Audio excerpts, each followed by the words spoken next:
Good evening, everybody. I hope everybody can hear me. How's everybody doing today? I hope everybody has had a nice day. Good evening, good evening, good evening. Let's go and tell our friends to come back to class. Let's go and tell everybody. Tell your friends, tell your neighbors, tell your enemies, tell everybody that class has started so that we can get started with class.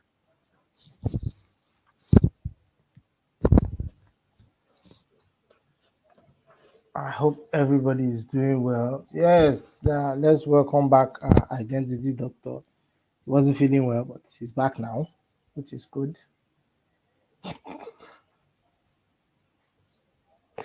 Hey, how has everybody's day been? I hope everybody's ready for class today.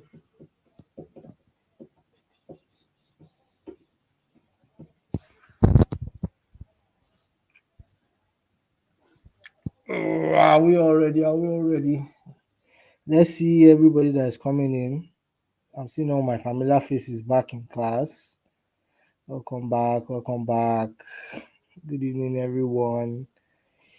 Yeah, I'm feeling good. Dealt with the kata, so I'm right as rain. A little tired, but that's usually what happens anyway. Anyways, good. Somebody say as well as comic relief. Florence, there's no comic relief in this class. I'm not a comedian. Hello. Okay. It's 5 minutes spent. We have done our introductions, we've done everything. Everybody should be ready for class. If you are coming now, you're late. Anyway, let's start. All right, so this is week 8 of our 12-week program. We are essentially now in our home stretch, the final lap.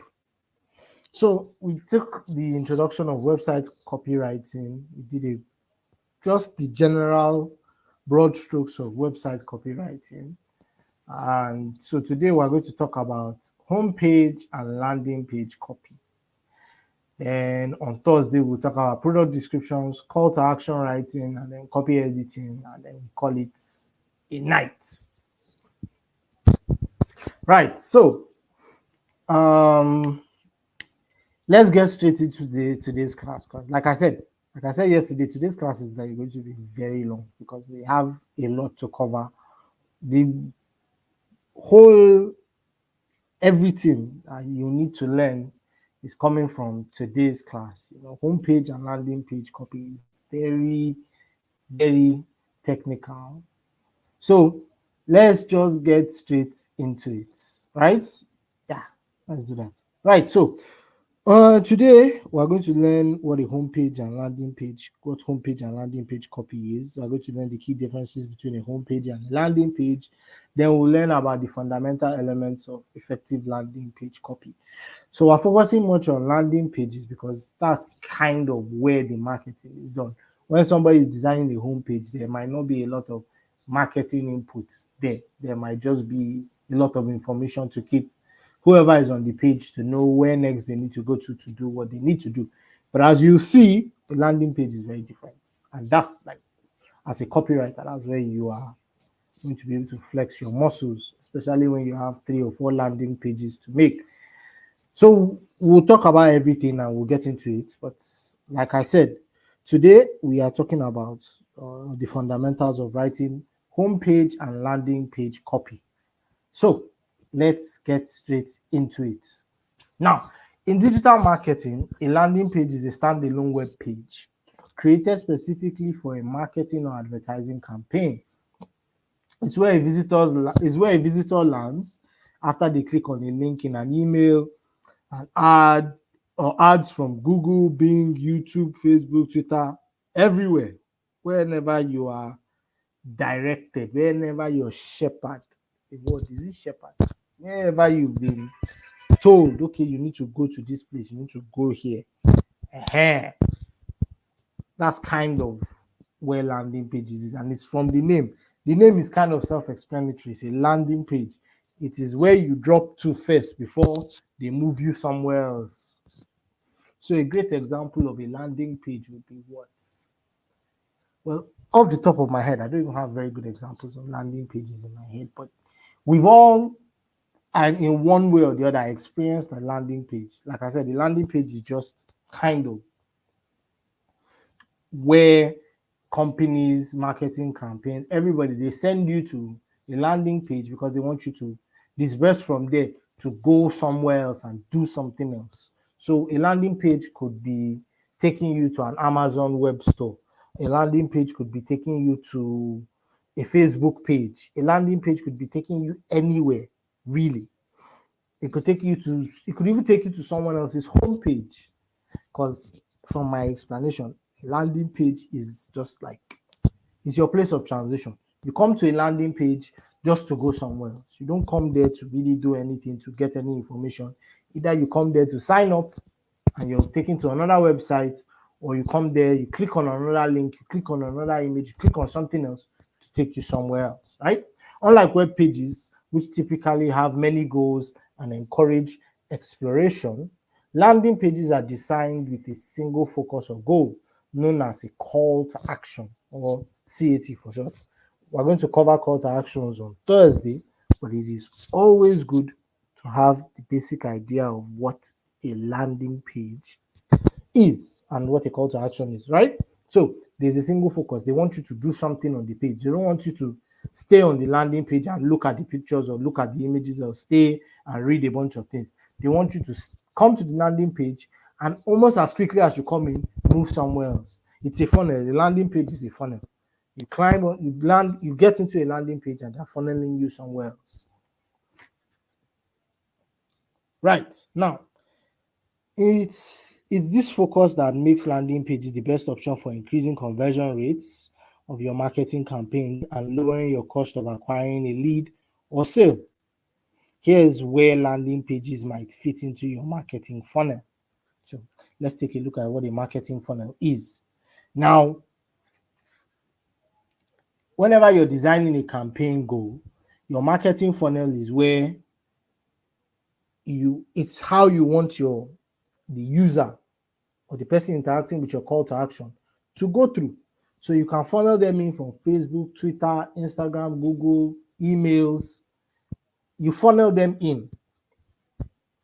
All of this is done via your broadly through whatever medium you're using to get people from. So whether, like I said, whether you're getting them from Instagram, Twitter, emails, most of the time somebody is clicking a link. So when they click on a link, they now enter your landing page. That's now where enough information is provided to get them to the next point, which is conversion. Either you want them to sign up, you want them to buy something, you want them to, I don't know. There's a lot of things you can get somebody to want to do online. You could even use a landing page to shepherd people to your own blog posts. It's a very useful tool. But like I said, you need to be able to know the difference between a landing page and a home page, because each of them are kind of the initial spots that your customers, consumers, target audience, that's where everybody comes to. But they serve two different purposes. Like I've explained to you now, your landing page is your funnel. Channels people one way and then shifts them to the other, carries them somewhere else. Most of the time, it is to another website entirely. But most of the time, people don't want you. So most of the time, people don't want to just be taken to another page. Usually, that's why landing pages were created. Because if I'm going to say, hey, I want you to come onto this website and spend money on it, but we know you might not want to spend money initially. So we'll take you to a landing page that will do a bit of convincing before sending you to the page where you spend your money. That's why I said there are landing pages that just direct you to Amazon web pages, that direct you to catalogs. They're useful, right? I hope everybody is following. As you people can see now, I'm taking my time. No, I'm not rushing, so that everybody can understand and follow.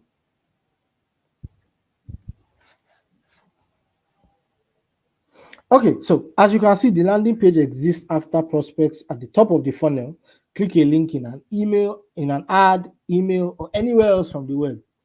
is where the conversion, like a purchase, sign up, or registration will take place, the conversion, right?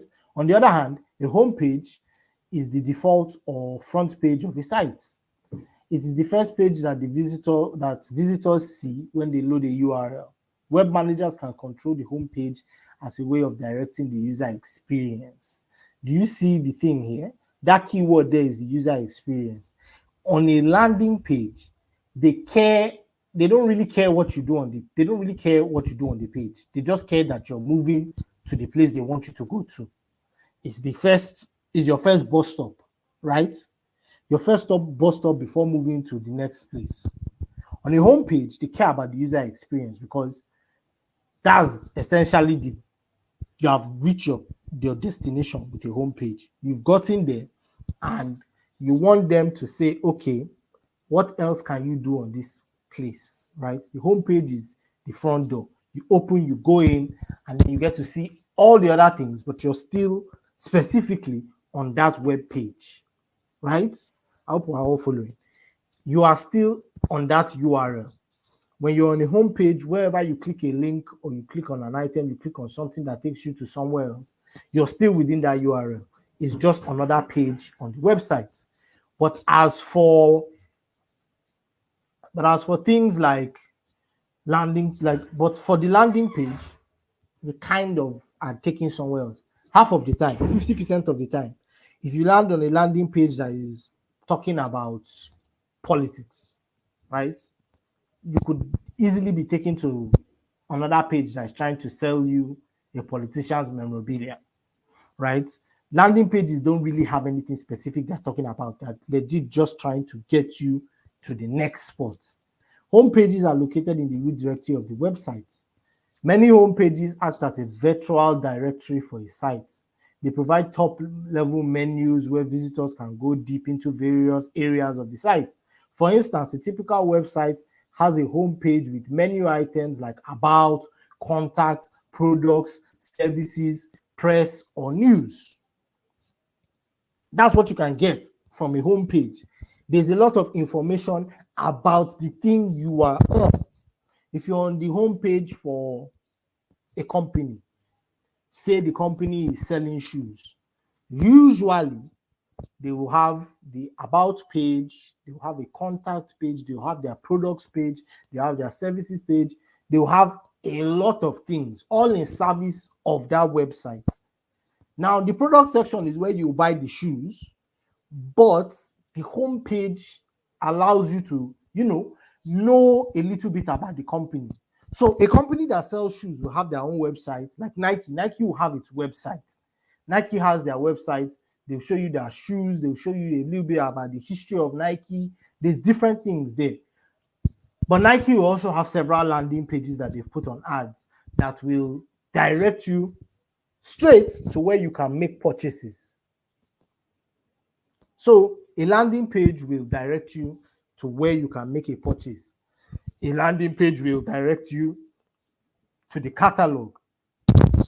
If the sound isn't clear, it's most likely your network, because I think everybody else can hear me, right? Right. So, like I was saying, your home pages usually deal with a lot of information. So, like I said, Nike most definitely have a bunch of landing pages that they spread out into the internet, right? Through emails, through social media campaigns, whatever. Those landing pages that they spread out all will direct you. Now, they won't direct you back to the home page of the Nike store. They'll just direct you to the catalog. Anybody that naturally comes to the Nike website will get the home page, but if they want to just immediately buy and they're not coming directly, they didn't just go to nike.com, they clicked on a link, they're most likely being taken to a landing page. That landing page gives them a little bit of information and tells them, click here to buy the shoes you were looking for, and straight it takes them. So at times, a landing page won't even be designed to give you the full catalog. The landing page will be designed, you saw a pair of shoes, you clicked on the pair of shoes, they take you to a landing page But now they want to make sure that you're funneled right to the shoe you want. Sometimes you click a link, it will take you directly to the shoe. Sometimes you click a link, it take you to the landing page. From the landing page, you go directly to the shoe. So sometimes what then happens is on the landing page, the reason why the landing page is there is maybe to just show you a few more shoes within that colorway, within the same design, but not take you to the full catalog, because if you go to the full catalog, you might be overwhelmed and not make a purchase. But they can take you to a landing page that will take you directly to a purchase, right? Landing pages are for direct, immediate conversions. So now that we know what a home page is and we know what a landing page is, we know that it is important to know the difference, right? We know a landing page is for immediate conversions. They want you to do something. Homepage is more for information sake, for beautification sake, for the people, right? I hope everything is clear here. All right, let's talk about the next thing. In addition, the homepage often serves as an serves to orient visitors by providing titles, headlines, images, and visuals that show what the website is about, and in some cases, who owns and maintains it. One of the best examples is the average business website, which has the business name in a prominent place and often features the logo, while also showing pictures related to that business. For instance, who works there, what the business produces, or what it does in a community. The homepage is part of the natural way the internet has emerged to orient web users and help them navigate all of the many sites on the global network. So the key difference between a homepage and a landing page, or why landing pages are so freaking good, pardon my French, even though it was not French, at converting. Now, below, we've got a homepage and a landing page laid out side by side, and you're about to see it. Now, you see the homepage has tons of links, and the landing page only has one. That's pretty typical. Why? Because a landing page wants you to do one thing. Homepage wants you to do a lot of things. Homepage wants you to stay on the website as long as possible. Landing page kind of wants you to bounce around and go to some other places, right? Okay, so now let's take a look at the image. As you can see, the landing page is on the right. The home page is on the left. The home page is still showing you about 40% off our bikes, hot deals on bike helmets, bike baskets. It's showing you a whole bunch of things. Shop now, here and there. But look at the landing page. Landing page is neat, it's clean. It's only telling you about buying bikes. It doesn't really care about all the other products. It just wants you to buy that one thing, a bike. But funny, if you notice, there's a 40% discount on the homepage, while there's a 15% discount on a specific bike. Usually, what will happen is the landing page will have, depending on how much variety you have in your marketing, right? Because landing pages are tied to marketing campaigns. If I'm marketing a specific type of bike, right, I'm going to give less, right? I'm going to give less. Now, this is where it seems kind of backwards, right? But I'm going to give less of the percentage off than I would if you came to the homepage. Why? Because I know the conversions are going to come direct from the landing page. If you're clicking on a landing page and if you don't exit a landing page, 70% of the time you are going to make the purchase, or at least you're going to really see what it's talking about, right? Think of it like this. Why does the landing page say 15% off bikes for commuters? And then the same bike at the top right corner, I can call that looks like it's the same bike. It's saying 40% off. Because conversions will come a lot faster from the landing page than they will from the home page. Look at it. There's other things that the bike is competing with on the home page. It has a basket, it has a helmet, it has just a whole bunch of other things that it's competing with. Why? Because there's other things that are on the home page. But the landing page just wants you to buy that one thing. So if I'm giving a 15% off, and I'm giving 40% off, I'll put 40% on my homepage for those that naturally come. If you naturally come to our website, you get a bigger discount. Although 40 and 15 is a very wide margin. As you can see, it seems like their campaign is working for them. So they'll sell more bikes off the landing page and they'll make a lot more money than they will on the homepage. And they'll barely ever advertise that they're actually giving you 40% off on the homepage. If you go to Amazon, usually there's a bunch of things because Amazon wants to sell you as many things as possible. Half of the time, Amazon don't even want you to buy the thing you came to buy. So that homepage is kind of like Amazon. Amazon doesn't want you to buy the thing you had in mind to buy. This is now, we're talking about like consumer mindset. If you come to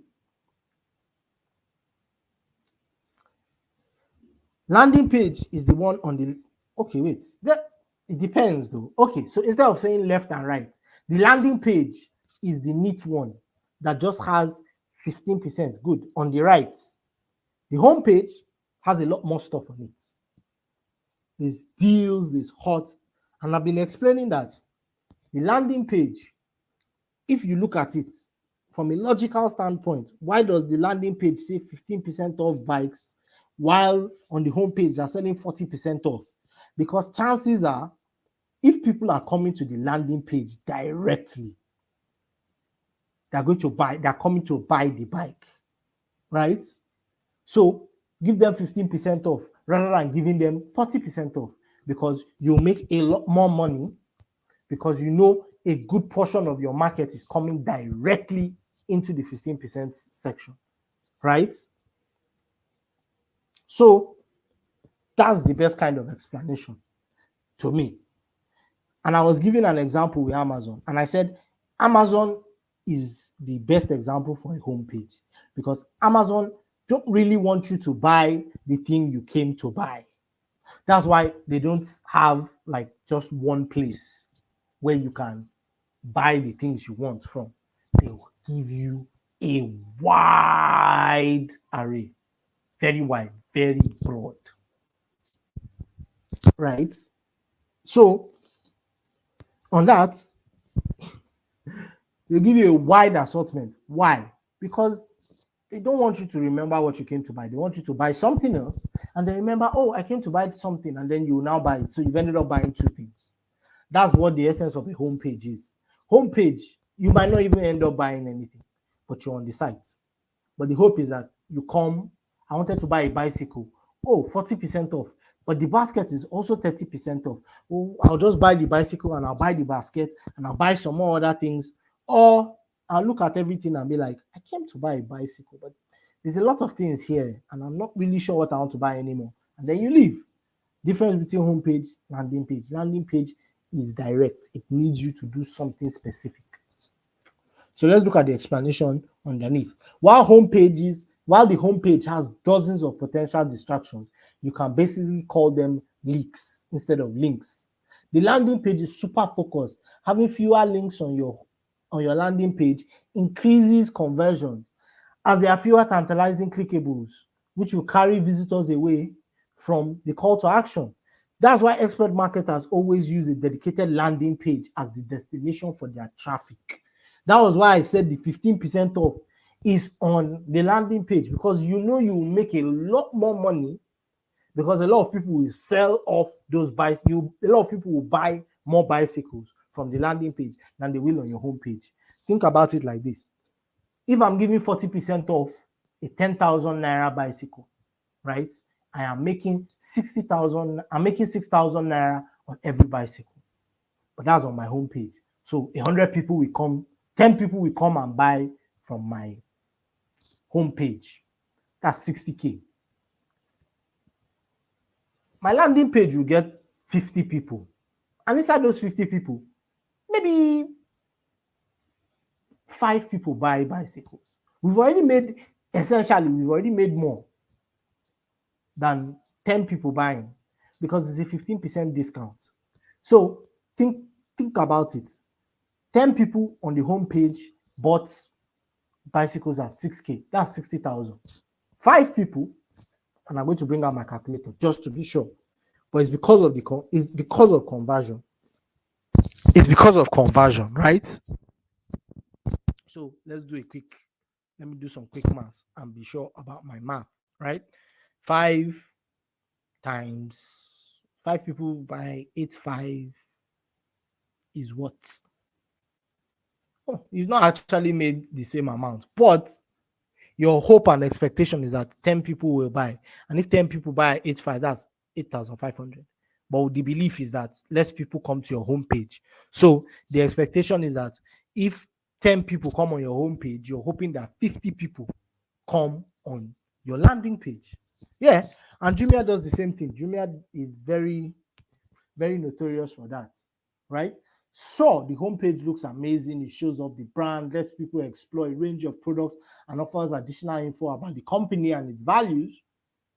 From here, the visitor can go anywhere, apply for a job, read some press releases, review the terms of service, post on the community boards, etc. But they won't necessarily make a purchase. The landing page for this customer serves a completely different purpose, paired with super slick ads that promote a single offer. Everything about it works hard to turn these visitors into customers. It's doing a better job of converting the traffic the brand's already getting.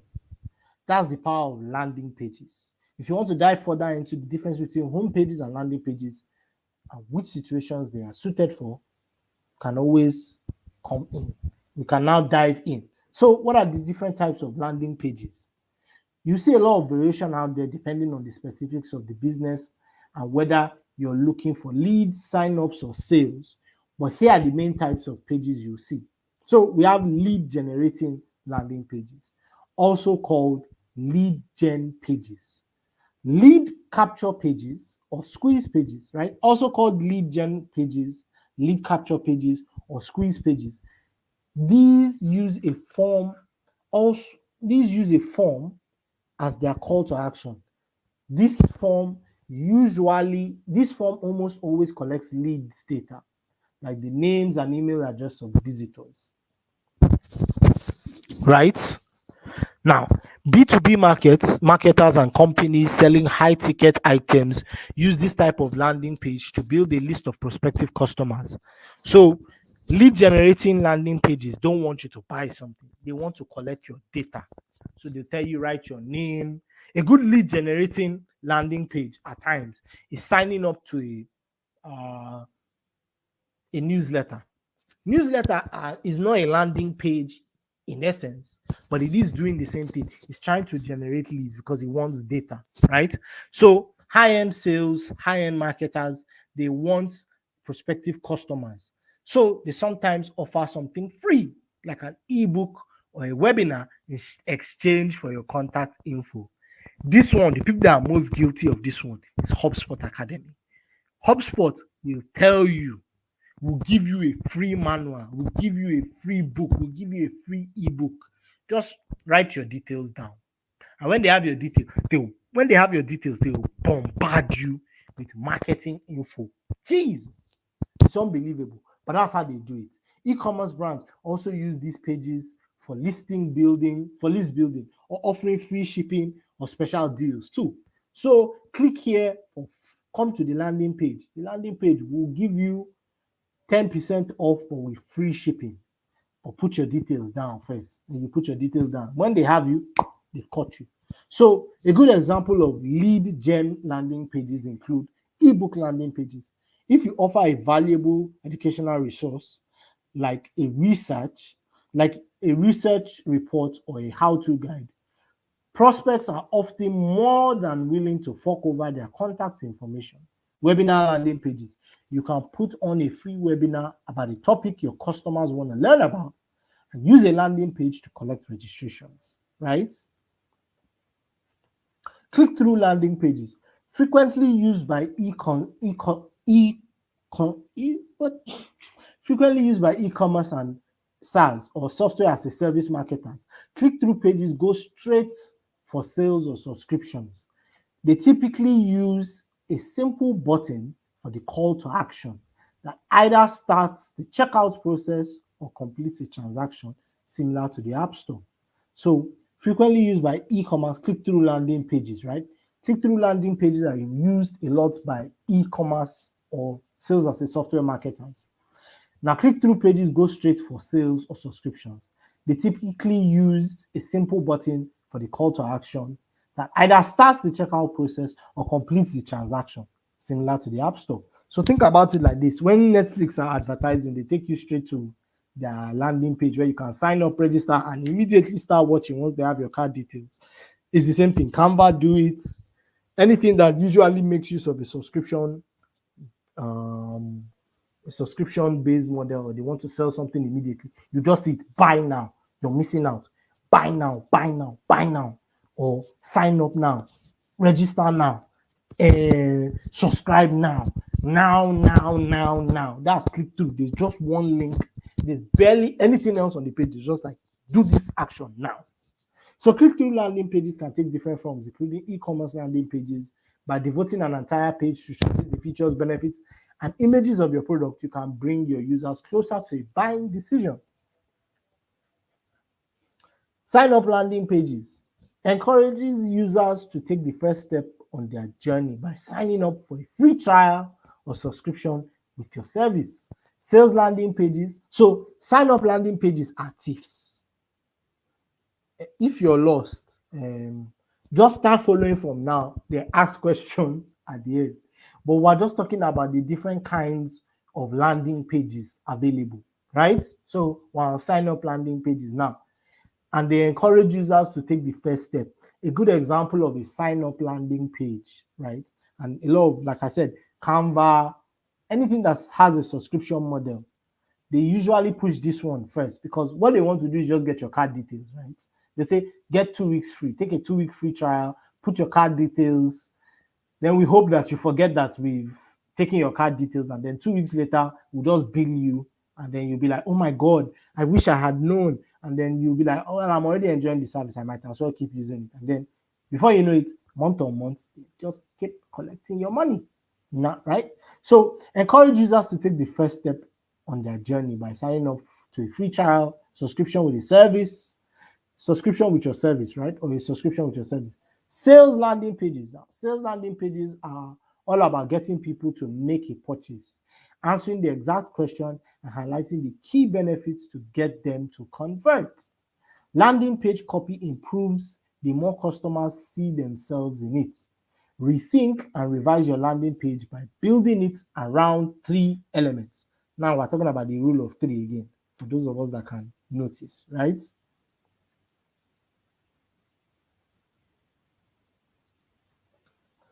Okay, so these are the 3 elements for a landing page to stick. Now, we have quick wins for better landing page copy. Now, focus copy on them. Landing pages often say we offer or our solution, which focuses on the wrong thing. Your company, not your customers. Go through each sentence in your copy and rewrite it to address your customers. One way to do this is to begin with the word you. Now, another tip is to start your sentence with a verb. Focusing on them nearly guarantees that your copy will address and speak to your visitor. Okay, so we'll look at this next one, but focus on the you. Don't focus on anybody else. Don't focus on your company. Focus on you. That's the customer. Get them to see a piece of themselves in the copy that you're writing. So another tip is to start your sentence with a verb. Now, focusing on them nearly guarantees that your copy will address and speak to your visitor. Now, let's look at a good example of this.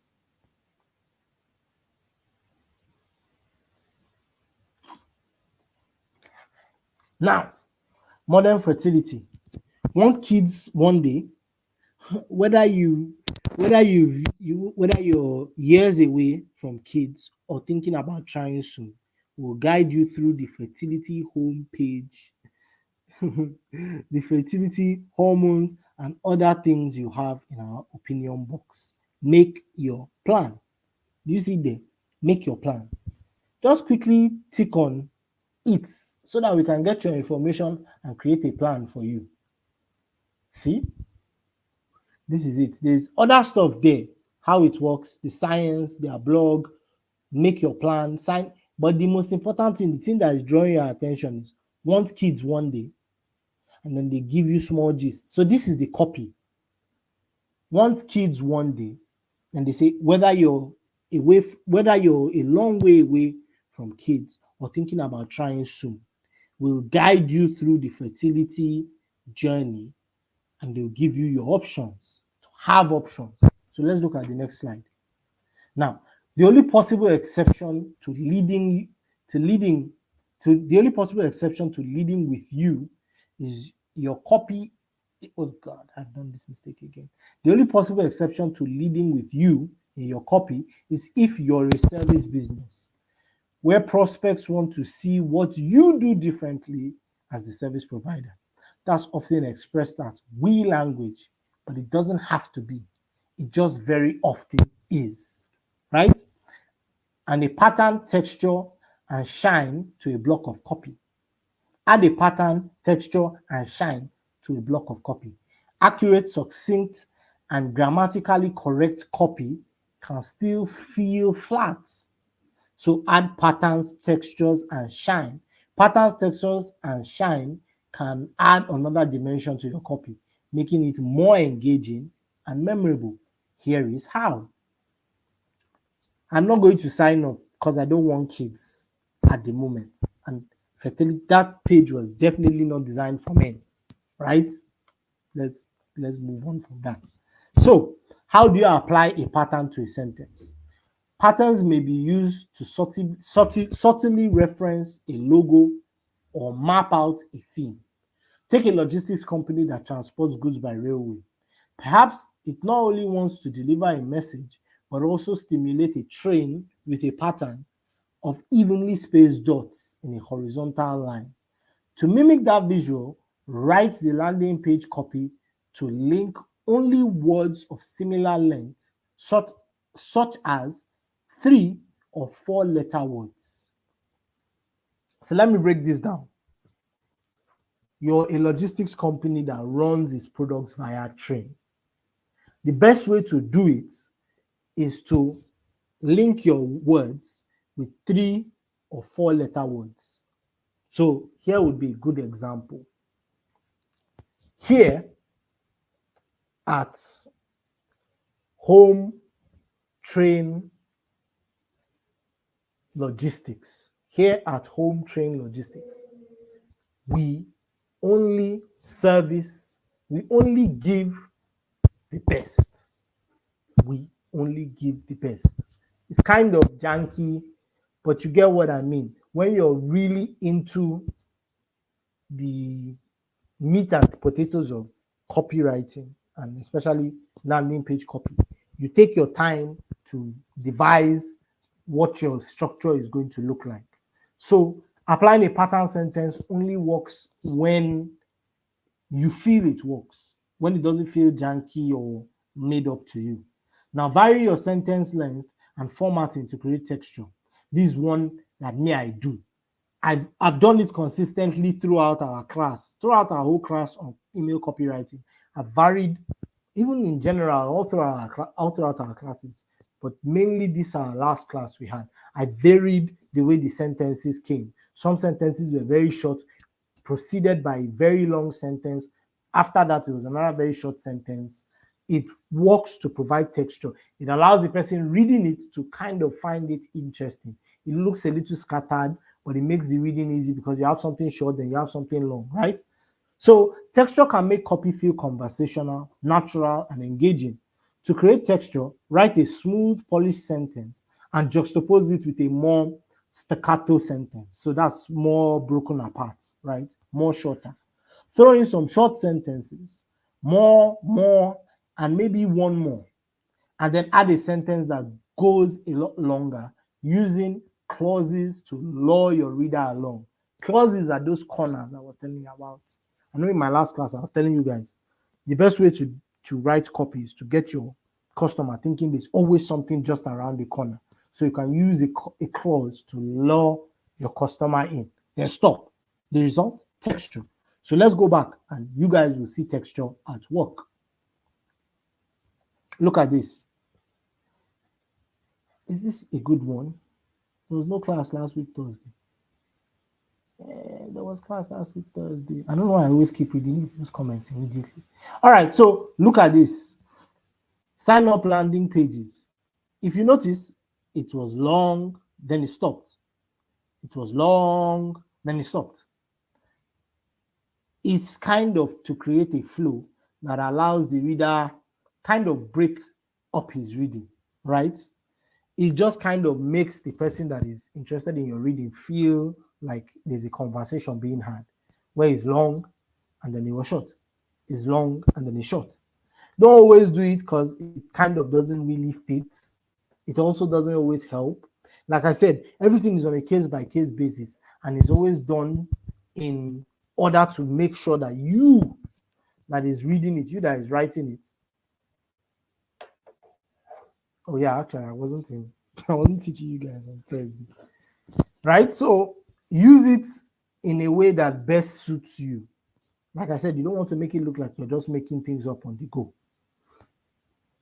Okay, include a glossy word or two for shine. This is the one that I explained to you guys, I think yesterday, when I was talking about flex, don't show off. Flex your writing muscles, don't show off your writing muscles, right? Take a bit of time. Polish might mean swapping in a few new words. Find a balance, find a bland word in your copy and replace it with a more dazzling synonym. Take the collective retreats landing page, copy below. Instead of find destinations without losing luxury, try explore extraordinary destinations without sacrificing luxury. Look at the two statements side by side. They said find destinations without losing luxury. And then the swap out is explore luxury destinations without sacrificing luxury. Now, the bright adjectives and stronger verbs add punch to the copy. That's something you should always do. Add punch to your copy, especially with copy now. Because remember what I said? I think I said this a long time ago. It has actually been a long time, a month or so. But we talked about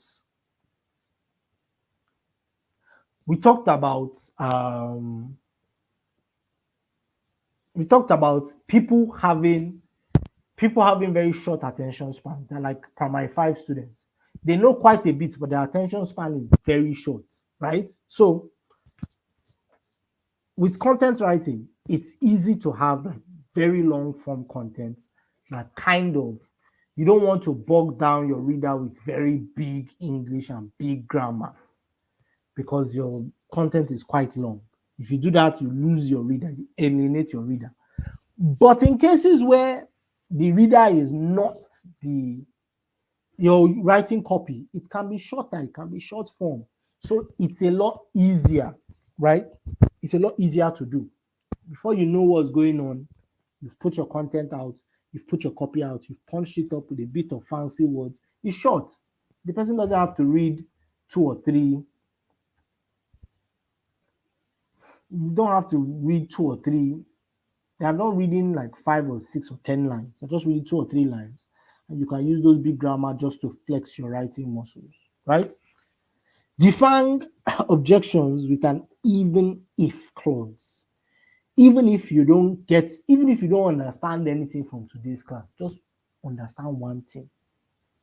That's my own objection. That's the one I do a lot.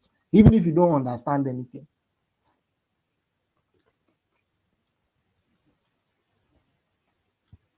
Right? Even if I'm not particularly, even if I do that a lot, especially with when I'm teaching.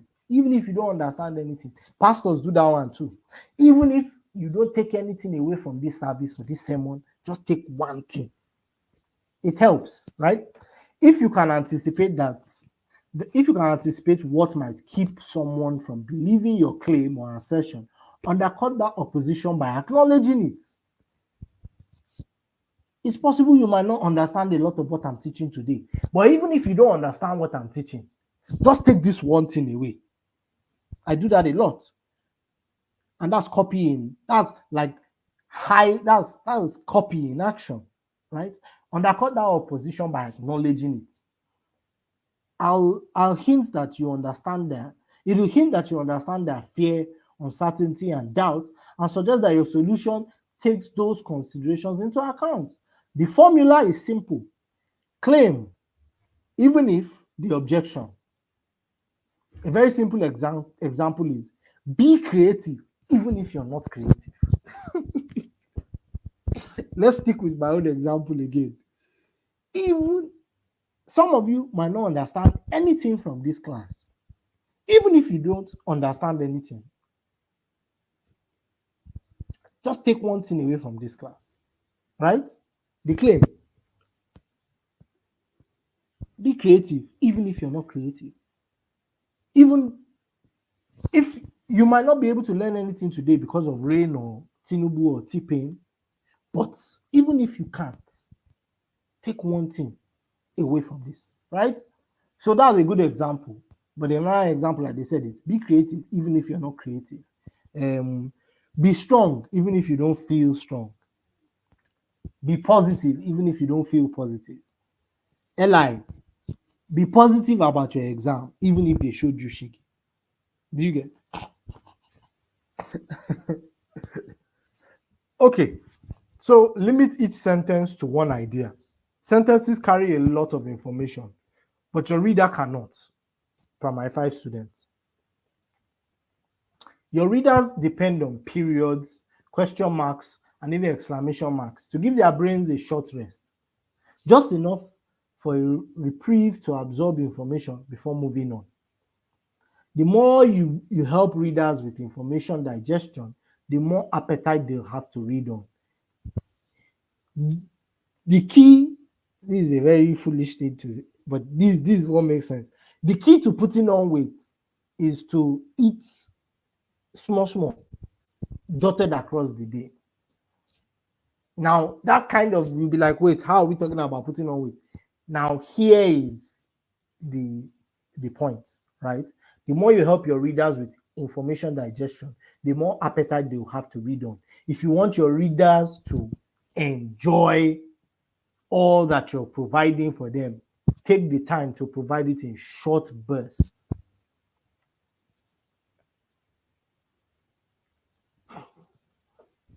Yes, we know God is in control, right? So give it in short bursts. Don't load all your ideas into one place. Separate it by sentence. So that's why they say limit each sentence to one idea. Use your sentence to finish off a point first before moving on to the next one. Am I making sense? Right? So that they'll have the appetite to read on. So edit every sentence just to have one thought, not two, not three. Apple is skilled at this technique, but even it has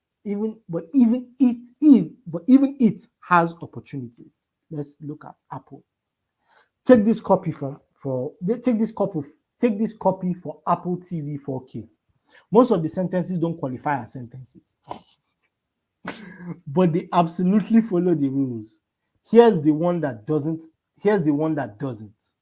Apple TV 4K lets you watch movies and shows in amazing 4K HDR. And now it completes the picture with immersive sound from Dolby Atmos. This sentence merges two distinct features. The average reader will be better able to take in the information in that sentence if that sentence were broken into two. So this is Apple, right? So let's go back and look at it, right? Apple TV 4K lets you watch movies and shows in amazing 4K HDR, and now it completes the picture with immersive sound from Dolby Atmos.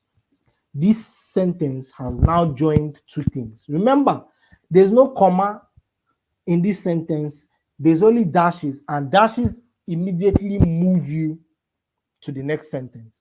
HDR is just high dynamic range. It's not really necessary for the class, but you get what you don't really need it. What you do need is to understand that they join two sentences to take two different ideas: Dolby Atmos immersive sound and 4K high definition, high dynamic range display. Now, to the average reader, you could have easily broken it into two sentences, putting them on two different sides of the image to make you understand, oh, it does this and it does this, right? So look at it. They just put everything in one place. What would have made sense was to separate them and put them on either side, or put a full stop first. Apple TV 4K now lets you watch movies and TV shows in amazing 4K HDR. It also completes this picture with immersive, right? You've said Apple 4K blah blah blah allows you to watch amazing blah blah blah. It also completes the picture, or you say with immersive Dolby Atmos sound, it completes the picture. I hope everybody has gotten that part, and we have reached our halfway mark.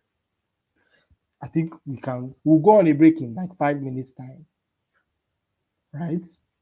We'll go on a break, but we've reached our halfway mark, because this one now, from here, we only dig ourselves deeper in. So we'll go on a break in 2 minutes, right? Let's go on a break in 2 minutes. I'm kind of tired of talking. We'll go on a break in 2 minutes. We'll come back by like 8 o'clock, 8:03, 8:05. Let's go on quite a break. I need a break. So we'll go on a break in 2 minutes. I'll come back in like 8:05, and then we'll continue. But we've reached a halfway mark, right? I think this is clear. I hope everybody is following. Before we go on our break, let me make sure everybody is following, right? I hope everybody is following along. I'll just go on a break in 2 minutes and come back in about like 8:05. So in 2 minutes time, we'll go on a break. But now I need to know if everybody is following along, because we've kind of really blitzed through a lot in a very short space of time. So it's important to know if everybody is following along, right? The more yeses I see, the more at ease that my mind is. Let's take a juice. Yes, we take a break. Let's even take a laughing break. Whoever has a good joke for us can drop a joke. But I'm not a comedian, so I have no jokes, right? So let's go on a break. We'll come back 8:05. It's good that you guys are saying yes. That's important, because it lets me know that actually people are following. If you are lost, just note where you got lost and put a lot of questions down so that we can answer your questions at the end of this class. We're kind of even moving ahead of where I assumed we'd be. So that's kind of a good thing. All right, so we'll be back in a few minutes time, about like 8:05. I need a bit of a prolonged break. Then we'll come back and we'll talk about the foundational elements of effective landing page copy. Maybe we'll do a quick recap of what we've learned, and then we'll now move forward. All right, I will see you guys in a few minutes time.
Aya sevenya semalaisi baba city who wenyama.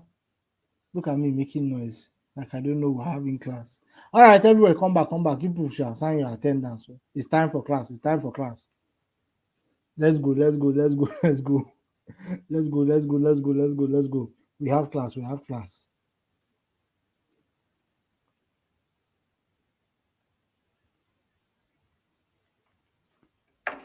I knew this one will catch people's attention. It's part of the laughing break. Laugh now. Remember that there's still a lot more to go to get through it. There's still a lot to go and get through it. When you people are done laughing, please let me know. Come back, is this?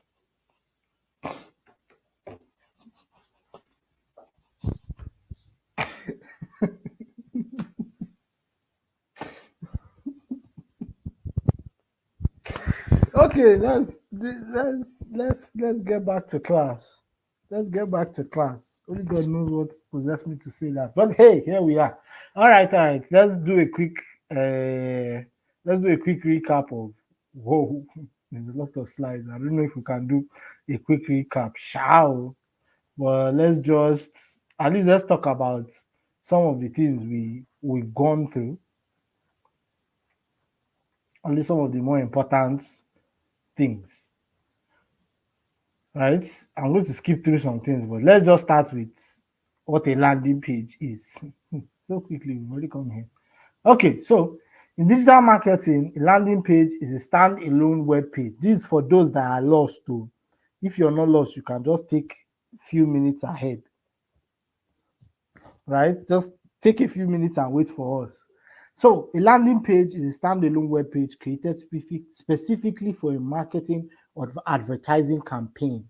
It is where a visitor lands after they click on a link in an email or ads from Google, Bing, YouTube, Facebook, Instagram, wherever.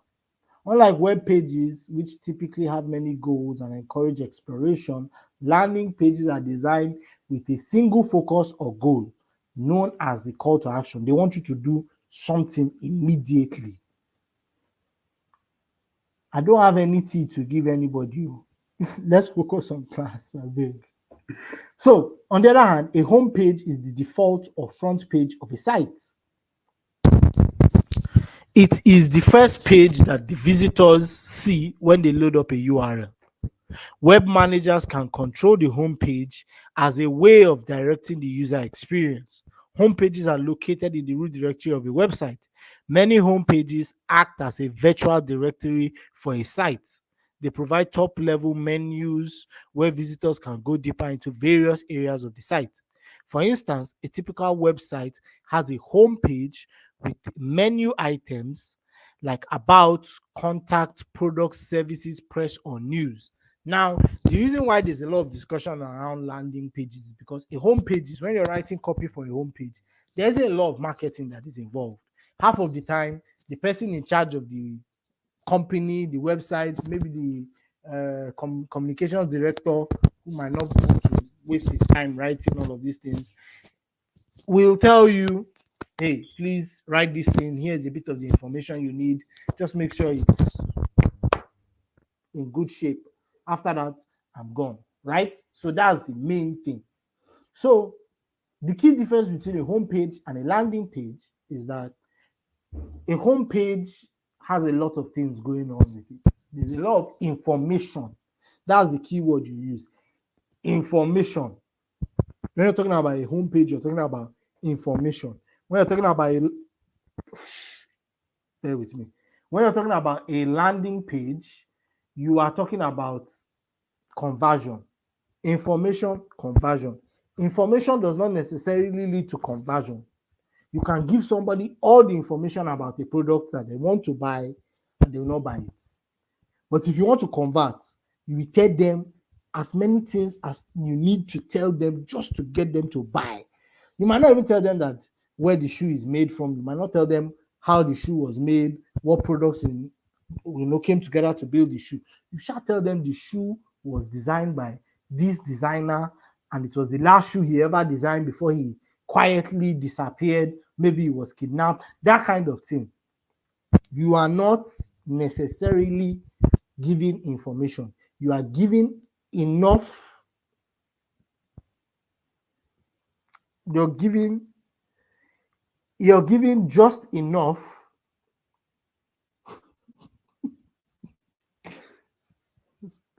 Oh God. You're just giving enough, right? You're giving enough for them to just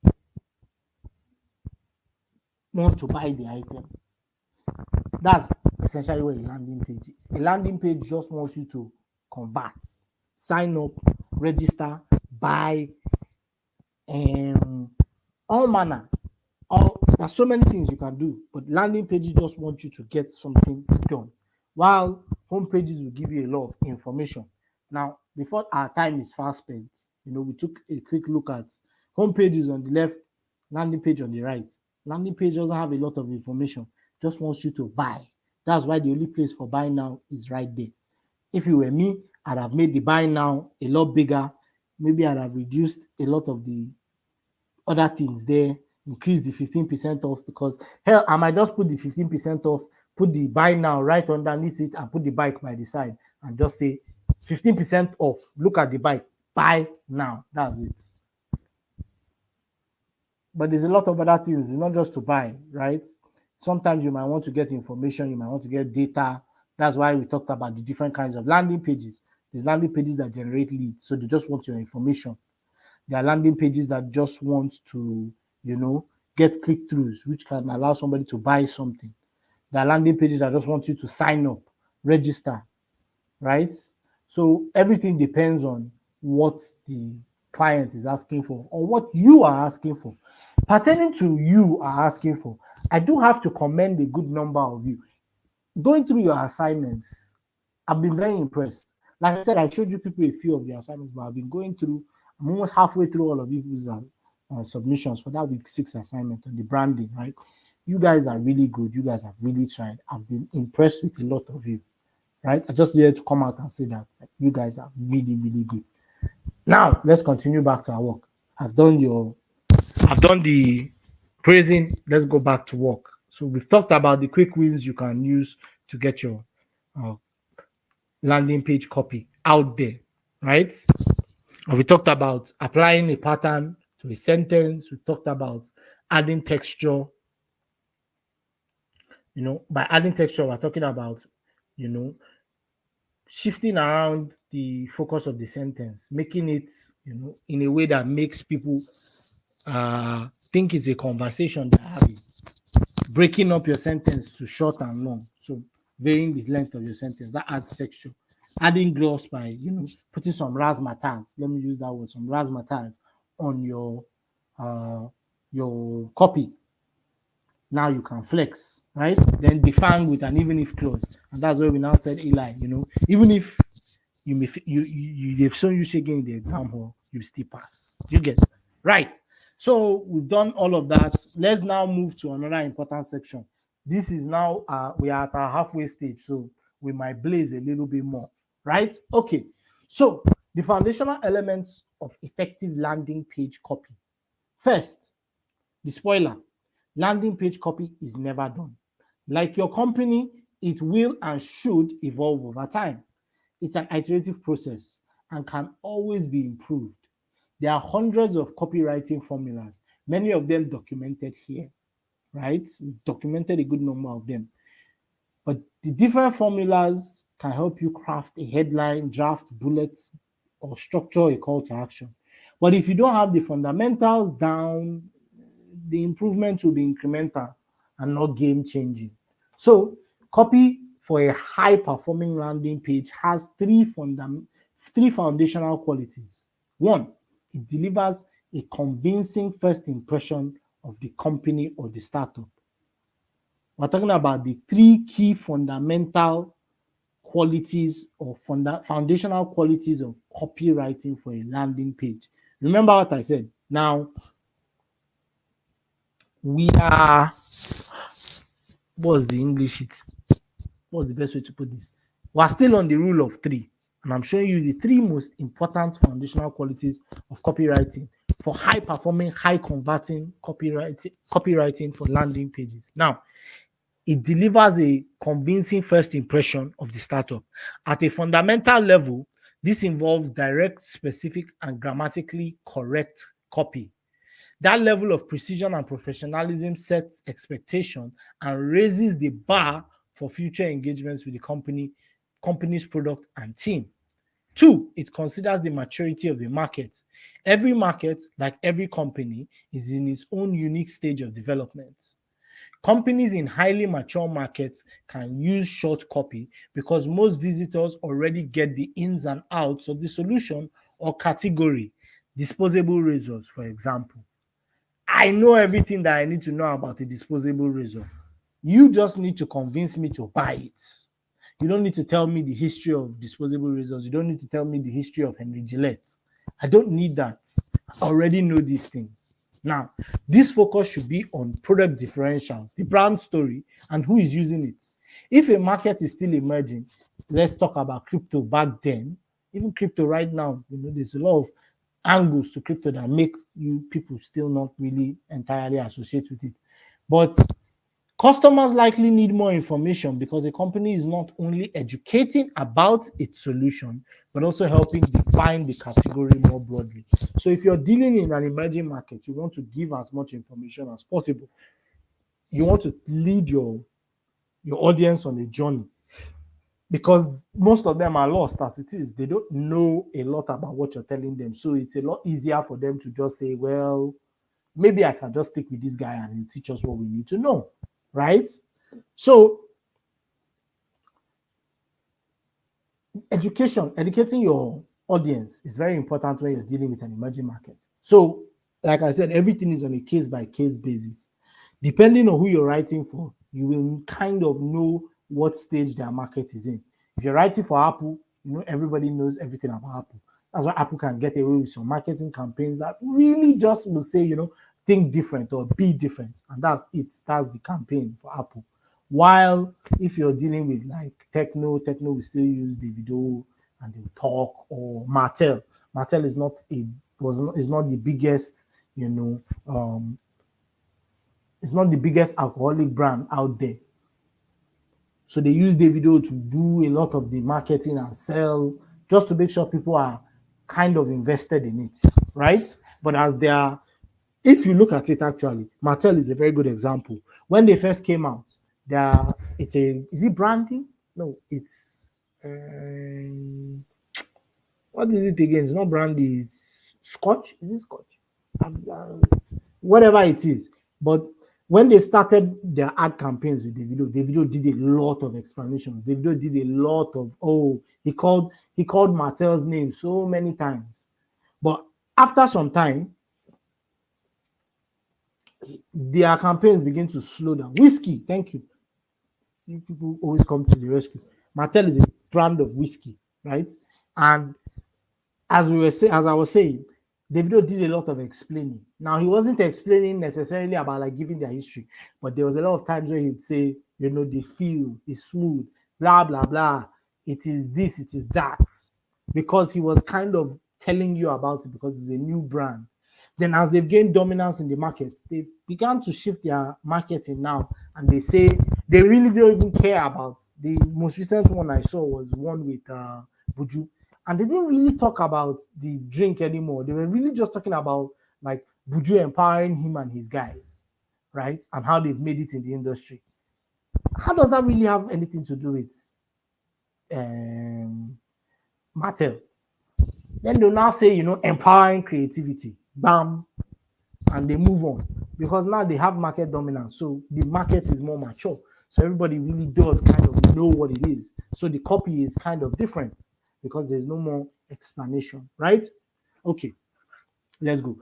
A good example is a good example about it. Like when you see brands switching who the campaign is centered around, who their biggest promoter is, then they shift. When Mattel shifted from Davido to Thames and Buju now, it's kind of like they are now like, all right, we've used the biggest artists to tell you people about it. Now we use other artists to sell it, right? It kind of works like that.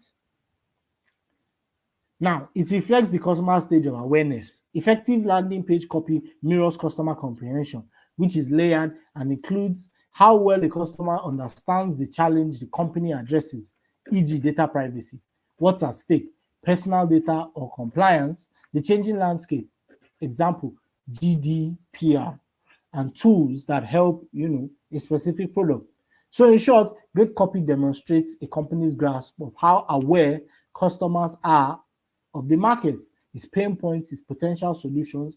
The best copy the best copy does all that and signals that the company is clued into precisely how aware the customers are of themselves. Here are the 5 stages of awareness of any visitor of a landing page. Most aware. So the most aware visitor totally understands your solution and is likely believe it is a top contender for them. They just need nudging. Purchases happen here. The product aware visitors are learning about the product, free trials, demos, and purchases happen here. The solution aware visitors are considering solutions to their pain or problem.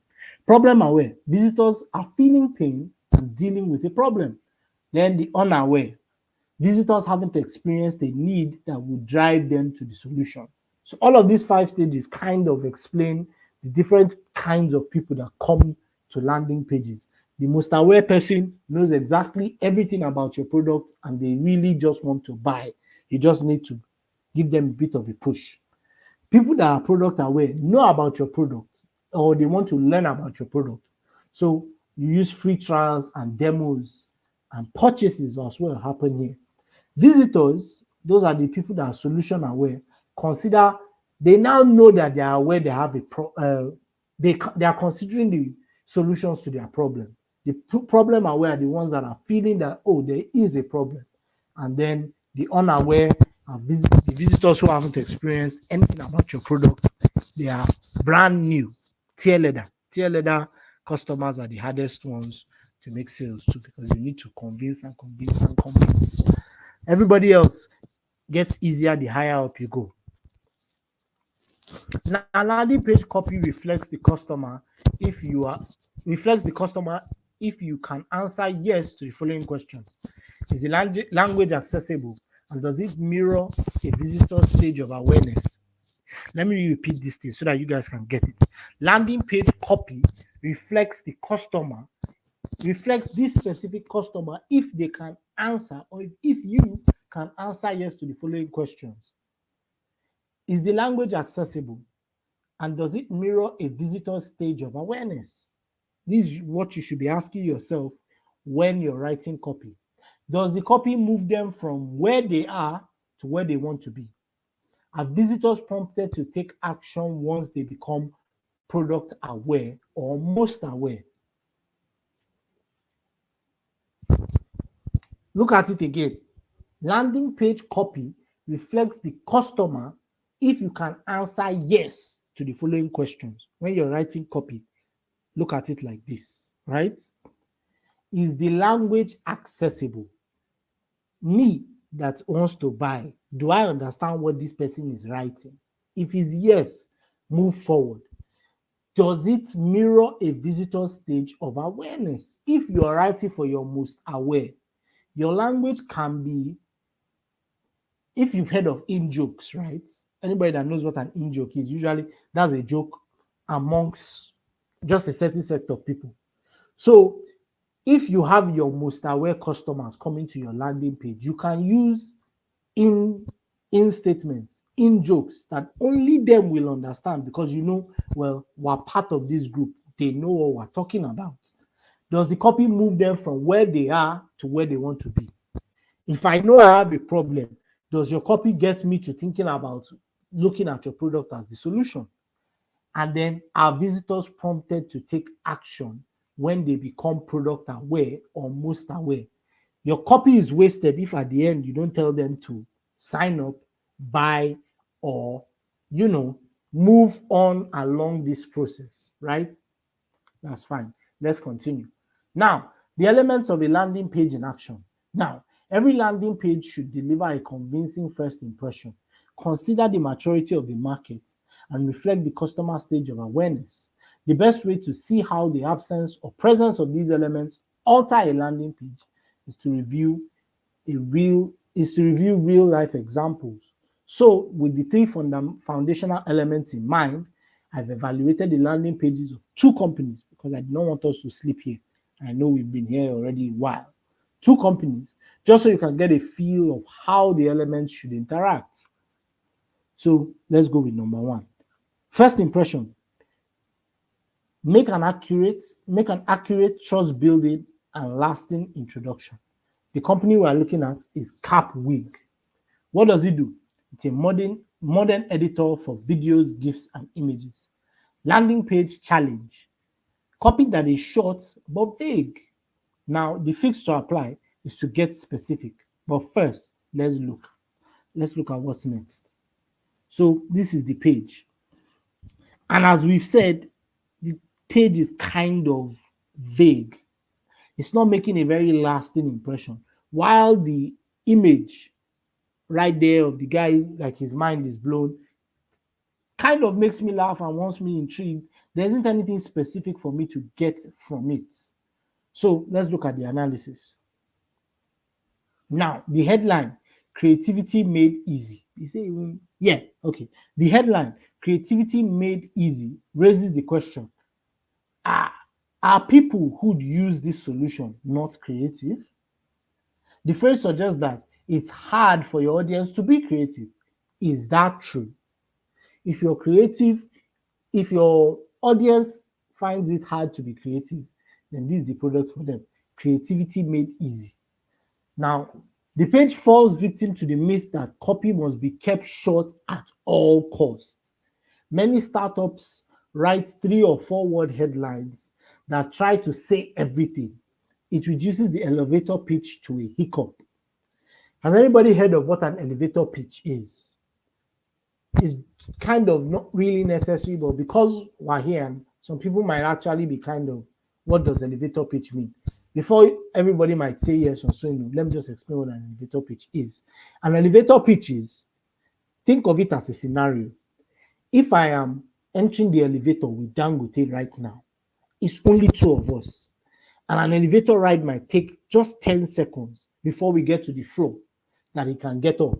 Or 5 seconds before I've looked like a crazy person and then he's out the door. What am I going to tell him about this, my product, to get him interested or give him my card? That's an elevator pitch. How would you address a billionaire if both of you were stuck in an elevator for a very short period of time? But they've now said you can't make it too short that it now becomes a hiccup. You just do, hey, and you're gone. It doesn't make any sense. Along the way, we tell ourselves we're being succinct because we understand that being succinct is good when it comes to communication.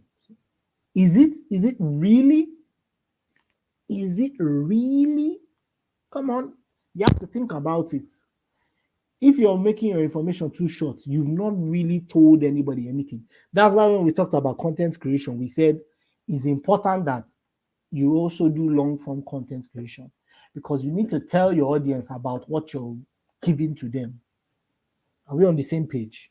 I hope we are.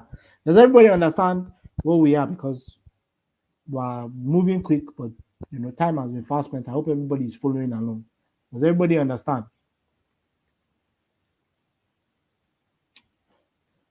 Does everybody understand? Yes or no? Let's just quickly get the yes and let's move on. Right?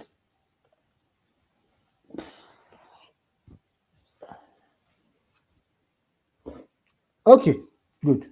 Let's move on. The eyes have it. But are you being succinct or are you being vague? There's a difference between being very straight to the point and then just saying something just for the sake of saying it, right? What do I mean by vague for those of us that might not get this? Being vague is saying something but not having a whole lot of meaning behind it, right?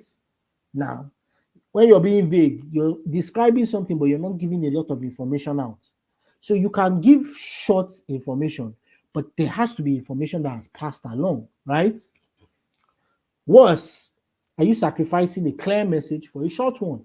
Your headline is the prime real estate, it's the big thing that gets everybody's attention. So let it do some real work. It's made for it. Think back to your last 10 conversations with a customer or prospect. If you haven't had at least 10, do that first, right? At what point in the conversation did they perk up? At what point in the conversation did you get their attention? That's the fodder for a good headline, right? At least one that's worth testing. That's what should top your landing page. So let me give you guys a very good or detailed explanation, right? When you're discussing drugs with people, whether that is hard drugs, let's just talk about hard drugs. When you're discussing hard drugs with people, right? The first thing that gets their attention is the negative, parts.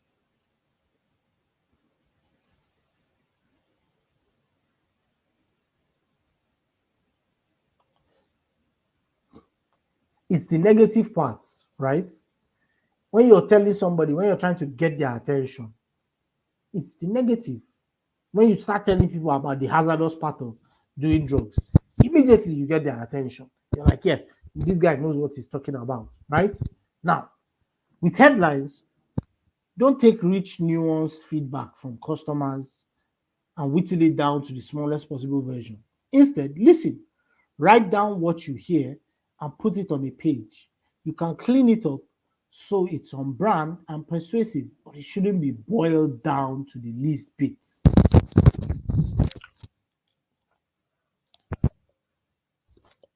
Right?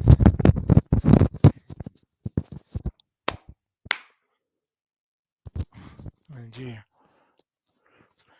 The concern is boiling it down. The concern in boiling it down is that you get too vague.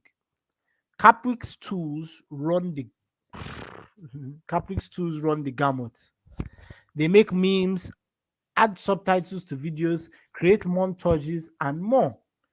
If you're the marketing team, the temptation is to look at everything Capwing does, plot it in a Venn diagram, and promote the overlapping parts. The quality that all features, use cases, and outputs have in common. That's likely how creativity made easy emerged. I've said a lot. I need to go back into it. Just to give you a quick explanation. Now, when you're boiling down everything your customers have told you about your product down to its least bits, it kind of becomes vague because you've removed all of the elements that make it useful. So, Capwing's tools make memes, add subtitles to videos, create montages, and more. If you're the marketing team, the temptation was to create a Venn diagram of everything they do and look for the parts that overlap with what people use the most out of them. And then you kind of remove everything else. And that's now where creativity made easy comes from. They're like, well, this thing, it makes creating content easier. So creativity made easy. Even though that statement there, now that I've said it makes creating content easier, creativity made easy, I'm now kind of giving you a full idea of what it is. But if I say creativity made easy, you're like, well, what kinds of creativity? What are we talking about? Do you get? Their landing page kind of just had a picture there. There wasn't a lot of information that they used the images to provide. So that's how mediocre headlines surface, right? And it happens surprisingly often, even to the most copy-savvy startups. Many founders use more effective headlines in their verbal elevator pitches or elsewhere in copy. That's the case for Capwing. The better options for the headline are further down in its copy. So what would the task be? The task is to take hours in iMovie take minutes in Capwing. Tasks that take hours in iMovie. That's a video editing software. Take minutes in Capwing. No need to install, no passwords, no technical tutorials. It works on every OS on your phone and computer.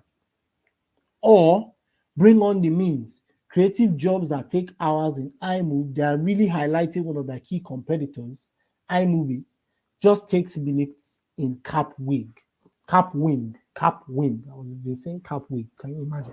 Right? So they are essentially they've kind of used what their headline would have been in the rest of the copy. But if your headline doesn't really catch the person's attention or fully makes them aware, that's why we've broken down our customer base into those that are fully aware, those that are product aware, those that are solution aware, those that are problem aware, and those that are just unaware, right? Creativity made easy kind of fits just for those that are solution aware or problem aware. But the most aware don't really know what you're talking about. And you've alienated the people that don't even know what they are doing. Thank you. That's more compelling. So either copy expresses the ease of being creative in Capwing in a specific, compelling way, and they serve as entry points to other suits of tools. These messages should lead the page as a headline. Hidden headline copy happens to many businesses. It's not that companies can't generate good headlines. They've just likely buried them. So instead of doing creativity, instead of, now that we actually have a good picture, now I'm sure all of you can understand it. Instead of saying creativity made easy, they've gone for the low-hanging fruit. They've gone for the easy option. They could have easily just said tasks that take hours in whatever other editing software, take minutes in Capwing.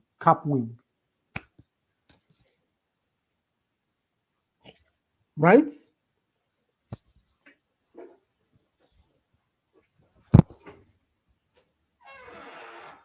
Inka is like, you're not really focused on class today, Abi. It's light, that's your own, because the noise has not come all through, Abi. Nigeria has really messed with us, hasn't it? But like I was saying, right, if we look at it, these are much better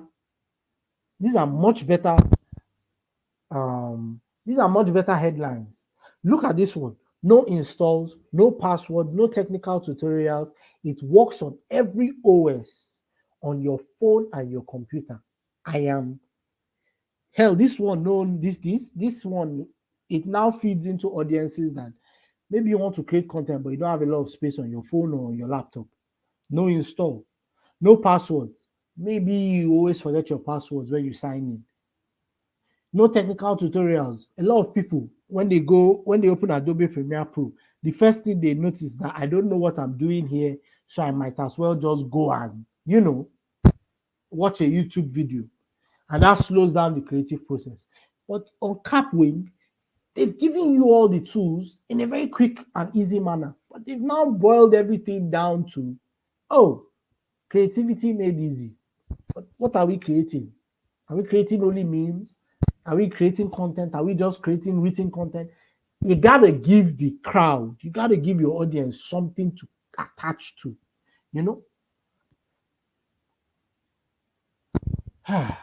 All right, let's move on. So this is the second company. So the first company we talked about was the people that their problem was making a first impression. Now, let's talk about the next company, Webgazer. What does it do? It's a free website monitoring platform. The landing page, the challenges, we focused copy. And I know we talked about we focus, right? Now, the fix to apply is the rule of you, right? Abigail, wherever you're lost, just write it down. We're almost at the end of our class. We will get into the question and answer section, right? Okay. So look at their copy. Notice the incidents before your customers. For all you need, Webgazer has you covered. So let's take a look at the analysis. This headline works as long as visitors arrive on the page knowing what Webgazer is and does. The copy might suffice if it's a retargeting page, right? It might. That's not where their biggest problem is. What is this? Right? All right. But what if it's not? Let's start with the phrase, we help you keep your business running. The very first word, we, is a problem. We focus copy is an issue, almost without fail. It communicates from the perspective of the company, not the customer. It's the equivalent of a person introducing themselves and dominating the airspace with their story. Correct. We focus copy. Correct. We focus copy by rewriting every sentence to begin with you or a verb. Here's how Webgazer can change 3 sentences on its landing page. Oh, wow. Can you imagine that?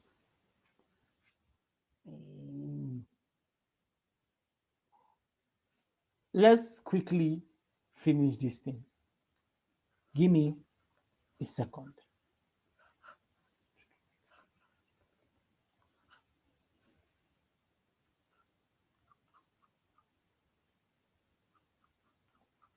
Unfortunately, my slides did not meet the necessary requirements. Right? Let's quickly get where, because now there's something that is quite missing from it.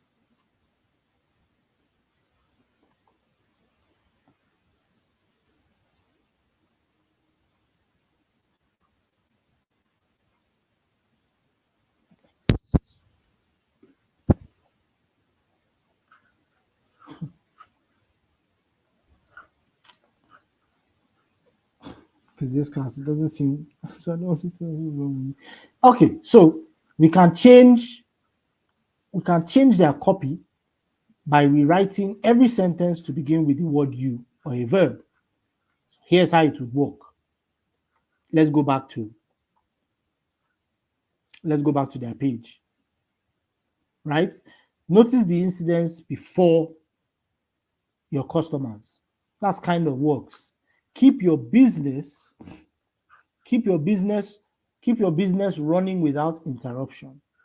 Webgazer is an uptime monitoring service and monitors your business day and night. You get an alert if anything goes wrong. This kind of does feel corrected, doesn't it? Because everything now is you, your, you, and your. There's no we. It's all focused on the you, which is the most important part. The you. Does everybody get what we've kind of thought, right? Because we've essentially come to the end of our class once again. I feel like there's something shortchanged about what just happened now. Can't put my finger on it. Who is saying thank God? So you were really waiting. You say yes, thank God. I don't know, God, I've lost you guys, haven't I? Or is it identity doctor that you are thanking God for? Well, we've essentially come to the end of the class anyway.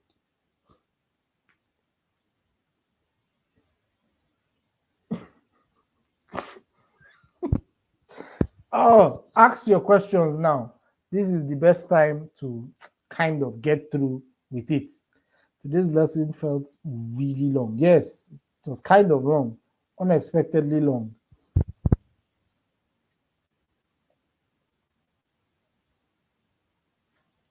Unexpectedly long. Give me your classes. Didn't get the last part. Yeah. No need to see my face, so we're more focused on the class, right? All right.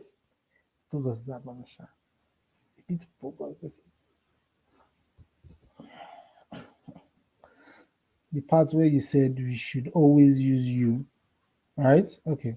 So you said we should always use you. I don't really understand. All right. So instead of focusing on we, let's take another example. You know what? Let's just take another example. Let's take another example. I too kind of feel this last example was a bit shortchanged. Let me share my screen.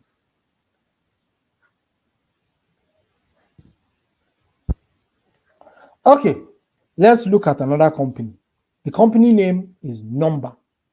What does it do? Digital first vegan candy brand. Oh God, vegan candy. Wow. Okay, so the landing page challenge, the model to try or demo. How do we, the fix to apply? Map your market over your first customer engagement. Now, the analysis. The try now language at the top of the landing page and throughout the site is confusing. But what's more puzzling is the idea of a trial for this product. For the mainstream customer, trials are not typically in the world of buying candy. They are selling candy. Why is there a trial option?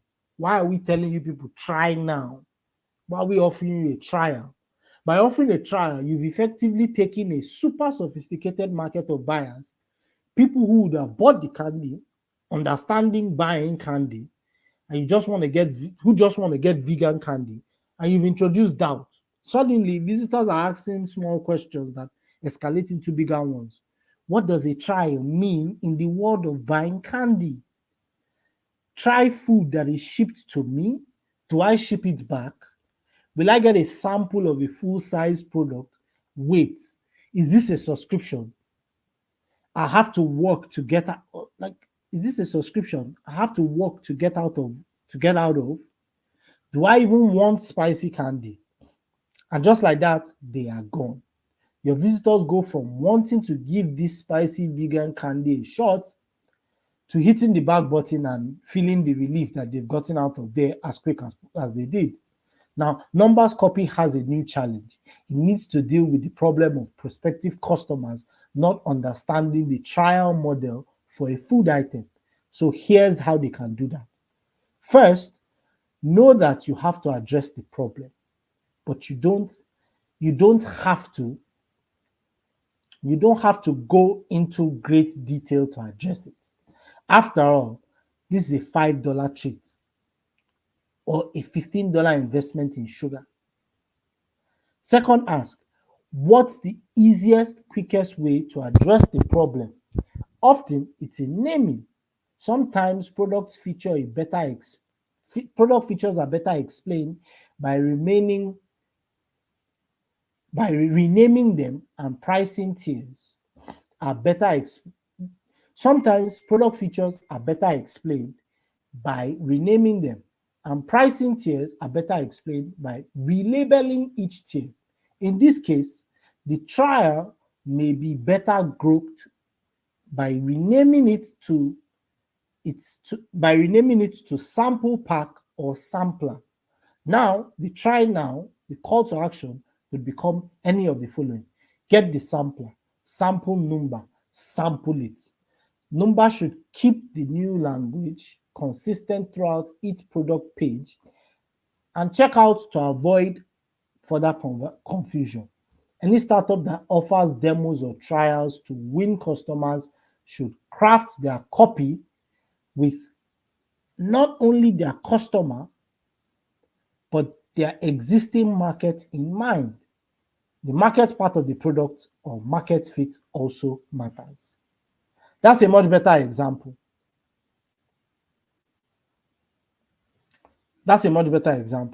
Did everybody get what I was talking about? Let me now explain.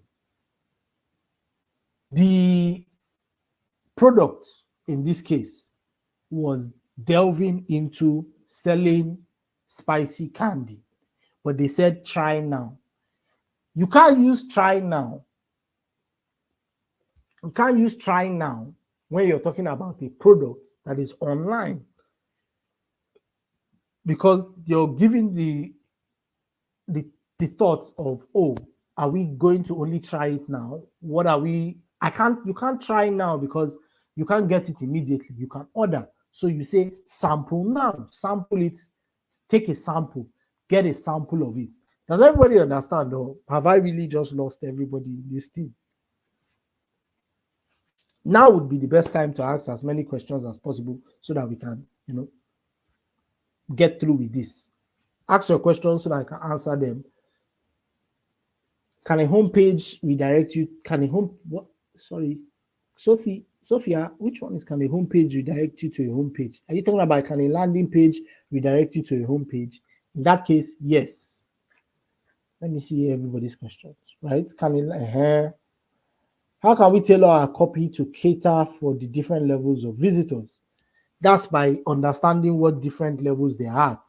So when you're looking at your visitors from the perspective of the perspective of where their minds are, right? The most aware. The most aware customer is the person that knows a lot about your product. So you don't need to tell them a lot about it. What you need to do is just to actively push them to want to buy, right? The product aware are visitors that are learning about your product. So like the example with candy, right? Nobody wants to learn about candy. So you can't give free trials or demos, right? You can only offer them a sale because they already are most aware. Everybody knows what candy is, sweets are, right? Those that are solution aware are the ones that are considering solutions to their problem. So you now have to tailor your copy as providing a solution. The better question, right, is more, how do I know which customers am I catering? How do I know which customers are coming into my landing page? And that kind of question now deals down into what kinds of data you can fish about your customers and how your marketing team has designed the ads to bring people onto the landing page, right? Are we getting it? Right? So instead of trying to tailor your copy to cater for the different levels of visitors, make sure that you focus your marketing to get a specific kind of visitor. And that now leads into what kinds of ads you use, what kinds of language you use, so that you can fish out what kinds of customers or visitors you want.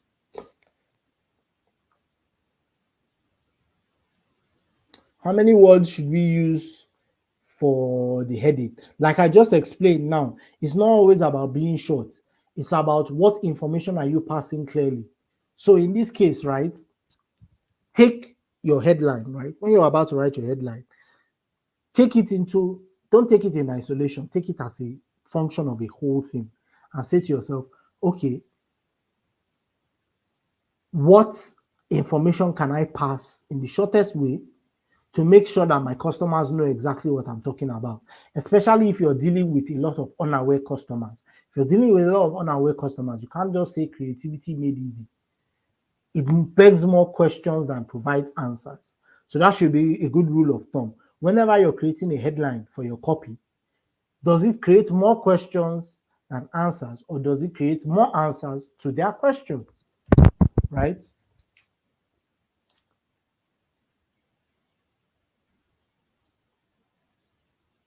Oh, wow. Most of you couldn't even see the screen. But did you hear what I was talking about anyway? How can we upload? How can we upload copy or content? We talked about,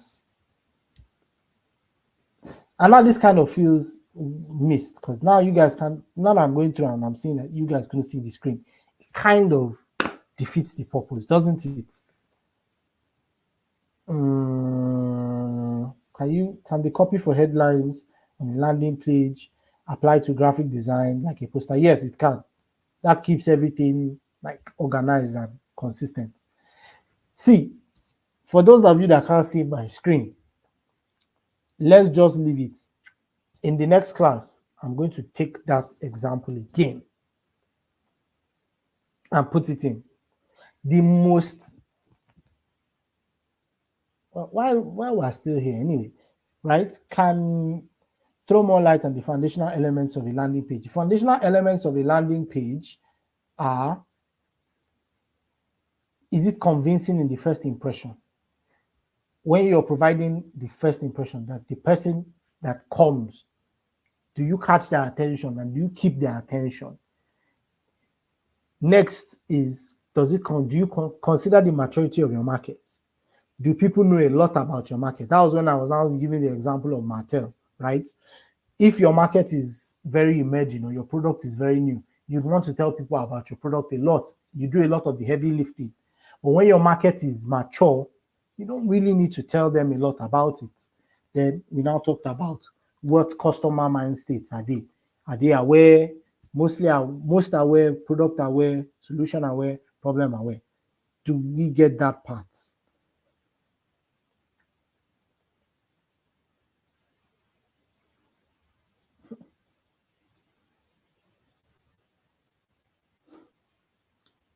Okay. URL is essentially the website where you type in the website, right? Like where you type in your website so that you want to search. What does the acronym for URL mean again? That's quick assignment. Just Google what URL means. I think we've tried. Christ, this was a long class that now kind of meandered on to the. When you're creating a landing page, you will need a lot of content management software. Towards the end of our last class, we're going to talk about content management software, website designs, those kinds of things. But when you're making a landing page, it is essentially like you're putting it on the internet. So you need a content management system for that, like WordPress. You can make a landing page on WordPress, right? We've tried, Abeg. We've really tried. Thank you so much. We've had another wonderful class, another wonderful session with you guys. Next class on Thursday, we will go over this last bit again.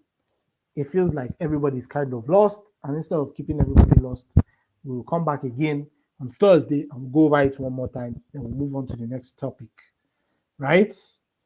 All right. Yes, universal resource language as URL. All right, we'll see each other again on Thursday. Most likely you guys will see me on screen, all right?